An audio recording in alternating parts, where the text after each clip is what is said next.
ভিডিওটা করি কারণ বাবু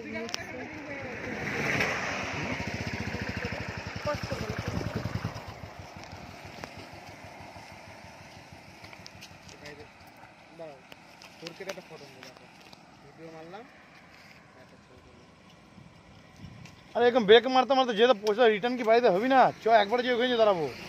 ওখানে একবার একটু আগে তো দাঁড়ালাম 5 কিলোমিটার রাস্তা না তাও ব্রেক করছি ভালো করে চলো মুখটা কেমন হচ্ছে না চলো সাইড সাইড সাইড সাইড